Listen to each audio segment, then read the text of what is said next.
जम्मू कश्मीर में अतिवृष्टि के कारण भयानक आपदा आई। हमारे गृह मंत्री आदरणीय अमित शाह जी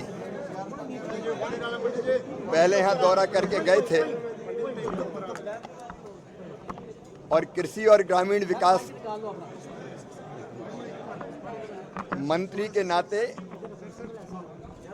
आज मैंने भी खेतों में जाके हालत देखी, किसानों से बातचीत की। आपदा भयानक है। 3-3, 4-4 फीट सिल्ट जमा हुआ है खेतों में। एक फसल तो बर्बाद हुई ही है,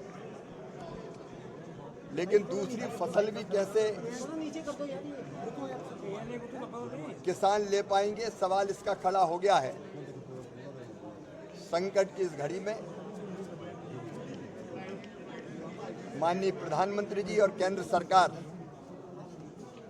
पूरी तरह से जम्मू कश्मीर की जनता के साथ है और कोई कसर नहीं छोड़ेंगे पीड़ित जनता को सहयोग करने में और संकट से निकालने में। संकट बड़ा है और किसान की अगर फसल बर्बाद होती है तो केवल फसल बर्बाद नहीं होती, उसके बच्चों का भविष्य बर्बाद होता है, उसकी जिंदगी तबाह होती है।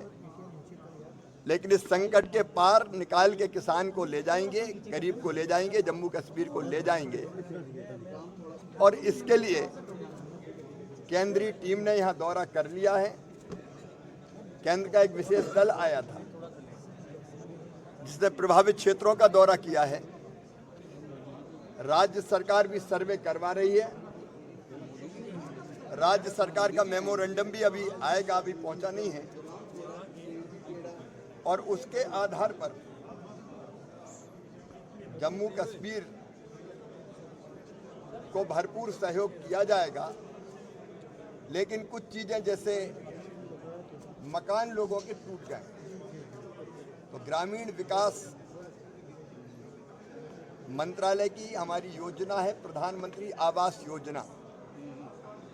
अभी 5100 कुछ मकान राज्य सरकार ने बताए हैं कि पूरी तरह से टूट गए हैं।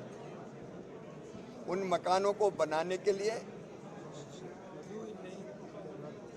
राशि दी जाएगी। 1,30,000 रुपया प्रधानमंत्री आवास योजना के अंतर्गत, लेकिन टॉयलेट और मनरेगा की मजदूरी मिला के 40,000 रुपया और होंगे। तो एक मकान बनाने के लिए राशि। एक और संकट है कि जो सिल्ट जमी है वो कैसे हटे। तो किसानों ने ये मांग की थी कि जिसका खेत उसकी रेत। अगर किसान को रेत हटाने दी जाए और उस रेत का उपयोग कर लेने दिया जाए तो किसान ये काम कर लेगा। तो जम्मू कश्मीर की सरकार ये फैसला कर रही है। लेकिन सिल्ट हटाने के लिए भी एनडीआरएफ के तहत आवश्यकता पड़ेगी। राज्य सरकार प्रपोजल भेजेगी तो 18,000 रुपये पर हेक्टेयर की दर से उसकी राशि भी दी जाती है।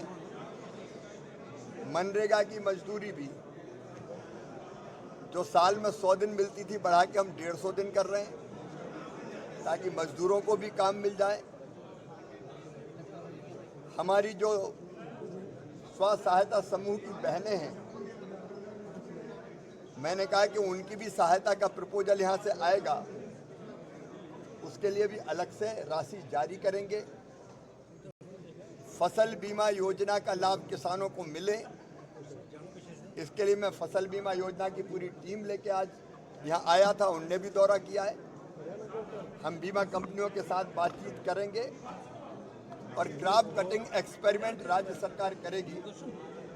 उसके बाद फसल बीमा योजना का लाभ किसानों को मिले, इसका इंतजाम किया जाएगा। बीज की ज़रूरत है।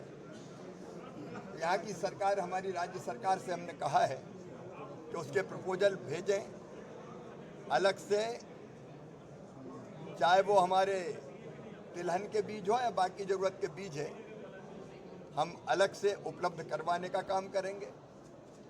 और प्रधानमंत्री किसान सम्मान निधि कि एक किस्त हम एडवांस में किसान के खातों में डालेंगे ताकि उस पैसे का अभी बोनी में वो उपयोग कर सके। ये तो जल्दी डालेंगे, बहुत जल्दी। तो इस तरह जो तात्कालिक कदम उठाए जा सकते हैं वो हम तत्काल उठा रहे हैं। बाकी मेमोरेंडम पहुंचने के बाद फिर राज्य को जो और सहायता करनी है वो की जाएगी। नेशनल हाईवे बंद है, मूव रोड्स को बहुत मुश्किल है। मैं सोचता हूं कि अब नेशनल हाईवे का काम युद्ध स्तर पर चला है और अब नेशनल हाईवे चालू हो गया है। मुगल रोड से भी ट्रैफिक जारी है। और परफेक्ट करने के लिए जितनी तेजी से काम हो सकता है हमारा मंत्रालय कर रहा है। जीएसटी संशोधन का कितना फायदा होगा किसानों को? जीएसटी की दरों में जो कमी की है वो पूरे देश के समाज के हर वर्ग के लिए ऐतिहासिक है।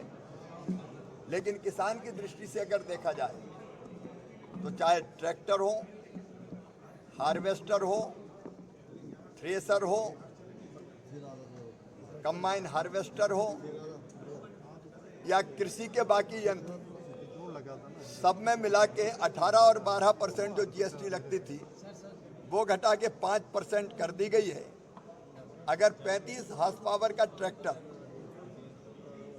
आप देखें तो उस पर 43,000 रुपया किसान को बचेंगे और बड़े ट्रैक्टर पर और ज़्यादा राशि बचेगी। कंबाइन हार्वेस्टर पर 1,35,000 रुपया तक की राशि किसानों की बचेगी। बागवानी के लिए जो छोटे ट्रैक्टर होते हैं उन पे भी 23,000 रुपया बचेंगे। तो अलग अलग कृषि यंत्रों पर जो किसान को लाभ मिलेगा वो सचमुच में अभूतपूर्व है और 22 तारीख से ये घटी हुई दरें लागू हो जाएगी। धन्यवाद।